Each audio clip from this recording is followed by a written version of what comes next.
সবাইকে জানাই happy independence day. 15ই August মানেই তো ছুটির দিন, আর ছুটির দিন মানেই সবাই বাড়িতে থাকবে। আর বাড়িতে থাকলে একটু নতুনত্ব কিছু খেতে ইচ্ছা করবে না, বা রেস্তোরাঁর মতো কিছু খেতে ইচ্ছা করবে না, সেটা হয় না। তাই আজকে বাড়িতে করেছি চিকেন তন্দুরি, সেটাও আবার রেস্তোরাঁ স্টাইলে, যেটা ওভেন আর তন্দুর ছাড়াই একদম পারফেক্ট হয়। নমস্কার, আমার চ্যানেলে সবাইকে স্বাগত। ভিডিওটা স্কিপ না করে লাস্ট পর্যন্ত দেখতে থাকুন। এখানে আমি তন্দুরি চিকেন করার জন্য আমি বড় বড় লেগ পিস, থাই সমেত লেগ পিস নিয়ে নিলাম, যেমন রেস্তোরাঁয় থাকে। সেগুলোকে ভালো করে পরিষ্কার করা। এখানে আমার বাড়িতে 5জন মেম্বার হলে এখানে 6টা আছে, 6টা পিস নিয়েছি। আর এগুলোকে আমি ভালোভাবে ধুয়ে পরিষ্কার করে নিয়েছি। এগুলোকে এবার ভালোভাবে কাট করে নিতে হবে। থায়ের অংশটায় হালকা করে কাট করে নিলাম, আর লেগ পিসের জায়গাটা একটু ডিপ করেই কাট করলাম।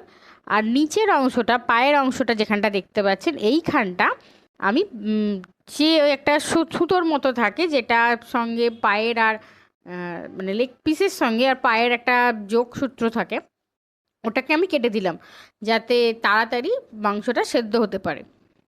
আর এখানে যে জয়েন্ট মুখটা, সেটা একটু কেটে দিলাম। আর একটা মাংস আমি দেখিয়ে দিচ্ছি কিভাবে কাটতে হবে, সেরকমভাবেই কেটে আর বাড়িতে তৈরি করবেন। দেখবেন হচ্ছে তাড়াতাড়ি সেদ্ধ হবে, আর এটার জন্যই একটু দেরি হয় সেদ্ধ হতে। এটা তাড়াতাড়ি সেদ্ধ হবে আর জুসিও হবে ভেতর থেকে।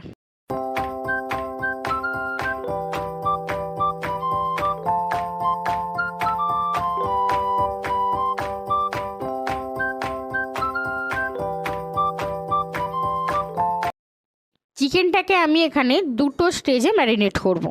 প্রথম স্টেজে আমি ম্যারিনেট করে নিচ্ছি। এখানে বেশি করে দিয়ে দিয়েছি নুন, আর দিচ্ছি আদা রসুন বাটা 1 চামচের মতো, আর তার সঙ্গে আছে লঙ্কার বাটা।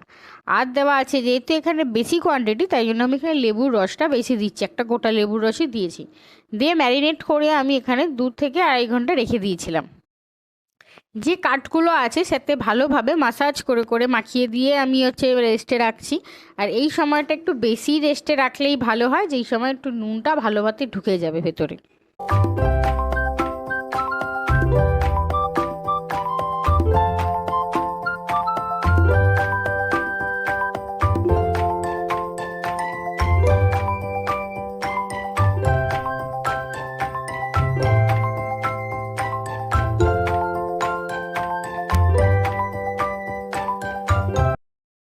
পরের ম্যারিনেশনের জন্য আমি যেগুলো রেডি করে রাখবো, সেটা হচ্ছে, এখানে আমি একটা তড়কা প্যান নিয়েছি। সেখানে আমি সর্ষের তেলটাকে ভালো করে গরম করে নিয়েছি, একদম ধোঁয়া ওঠে, যেন ওর ঝাঁঝটা চলে যায়। তারপর গ্যাসটা বন্ধ করে একটু ঠান্ডা হলে আমি এখানে দিয়েছি কাশ্মীরি লাল লঙ্কা। এটা হচ্ছে যে যে রঙটা আসে আর কি, লাল রঙটা, সেইটা আসার জন্য।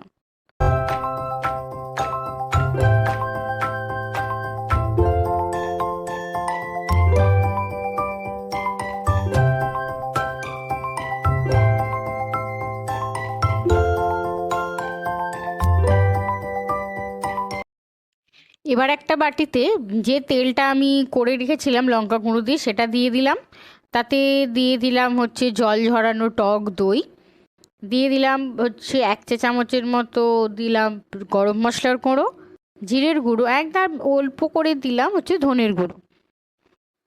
এতে যেহেতু লঙ্কা বাটা আছেই ঝালের জন্য, তাই এখানে কম করেই দিলাম লঙ্কার গুঁড়ো, ঝাল লঙ্কা যেটা, সেটা দিলাম। আর অল্প করে দিলাম হলুদ গুঁড়ো, দিয়ে ভালোভাবে মিক্সড করে নিয়েছি। আর তাতে দিয়ে দিলাম আবার 1 চা চামচ দিলাম হচ্ছে আদা রসুন আর কাঁচা লঙ্কার বাটা। ফার্স্ট ম্যারিনেশনেও কিন্তু আদা রসুন লঙ্কার বাটা ছিল, সেটাতেও দিয়েছিলাম, সেটাতেও লাগবে। আর সেকেন্ড ম্যারিনেশনেও আবার আদা রসুন আর কাঁচা লঙ্কা বাটাটা লাগবে, সেটাও দিয়ে ভালোভাবে মিক্সড করে নিলাম। আর লাস্টে দিয়ে দিলাম কসুরি মেথি। আর এখানে দিয়ে দেবো 2 চামচের মতো দিয়েছিলাম আমি বেসন। সেটা হচ্ছে যেরকম থিকনেস থাকবে সেই অনুযায়ী আপনারা বেসনটা দিতে পারেন। আমি 2 চামচ দিয়ে ভালোভাবে মিক্সড করে নিয়ে, এবার আমি যে ম্যারিনেশন করা ছিল ফার্স্ট ম্যারিনেশনের মাংসটা, সেটা আমি ভালোভাবে এর সঙ্গে মিশিয়ে নেব। ভালোভাবে কাটে ভালোভাবে ঢুকিয়ে নেবেন, একদম মাসাজ করার মতোই মাখিয়ে নেবেন। আর যেহেতু এরতে আরও এক্সেস জল একটু থাকবে, তার জন্য আর একটু আমি দিয়েছিলাম আরও 2 চামচের মতো বেসন দিয়ে আমি জিনিসটাকে একটু টাইট করে নিয়ে ম্যারিনেশনে রেখেছিলাম আরও 1 থেকে 1.5 ঘন্টা।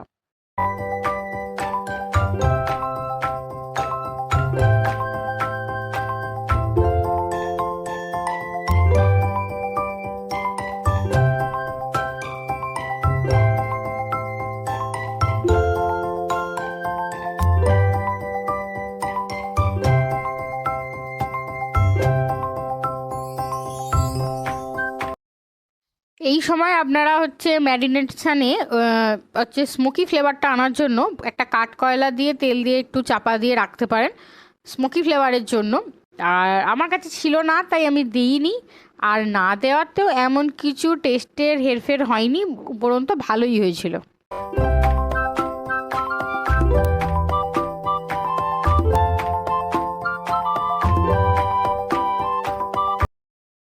এবার একটা ফ্রাইং প্যানে তেল গরম করে নিয়ে এবার দুটো দুটো করে আমি লেগ পিস ভেজে নেব।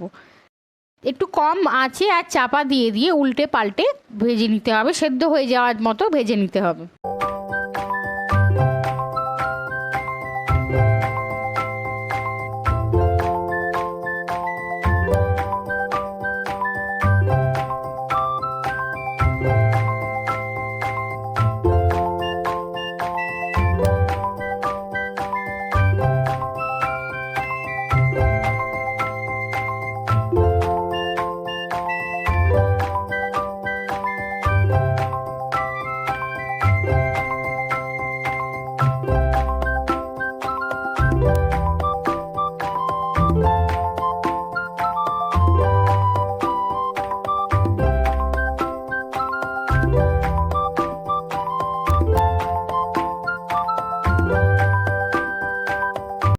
যখন দেখবেন একদম সেদ্ধ হয়ে গেছে, যেমন আমি খুন্তি দিয়ে একটু চিপে চিপে দেখে নিচ্ছি যে হ্যাঁ সেদ্ধ হয়ে গেছে, তখন একটু আঁচ বাড়িয়ে একটু গায়ে আঁচটা লাগার মতো লাগিয়ে নিয়ে আমি তুলে নেব।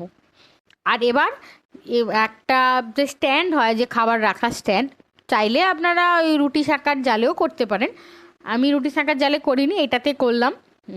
সেটা দিয়ে এবার আগুনে দিয়ে আমি যে তন্দুরির যে পোড়া পোড়া যে বিষয়টা হয় আর কি, সেটা করে নেবো। এদিক ওদিক করে উল্টে পাল্টে আমি হালকা হালকা করে পুড়িয়ে নেবো চারিদিকটা।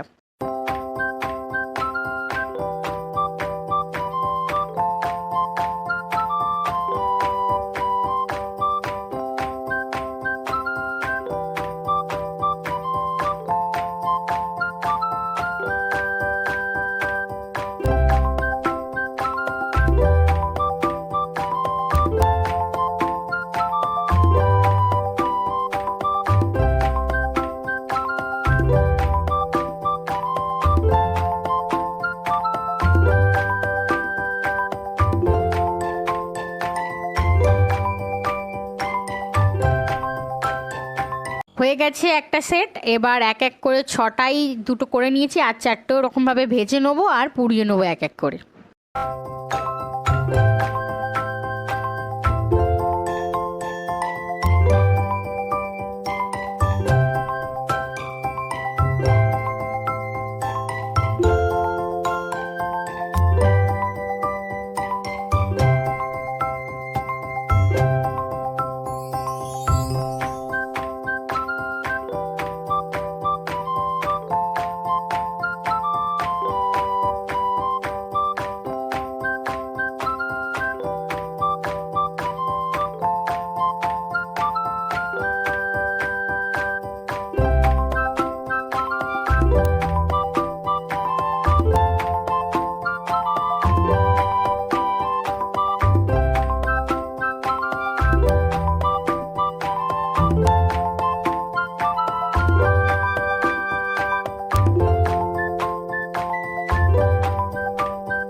তন্দুরি এটাতে কোনো রকম কোনো, প্রথমেই বলেছিলাম কোনো অংশে স্বাদের হেরফের হয়নি, ওই ভেতরে স্মোকি ফ্লেভারটা না দেওয়ার জন্য এই যে এখানটা পুড়িয়ে নিলাম তাতেই একদম স্মোকি ফ্লেভারটা ঢুকে গেছে। আর মানে জাস্ট যেমন ভেতরটা স্মোকি মানে জুসি হয়েছিল তেমন খেতে ভালো হয়েছিল।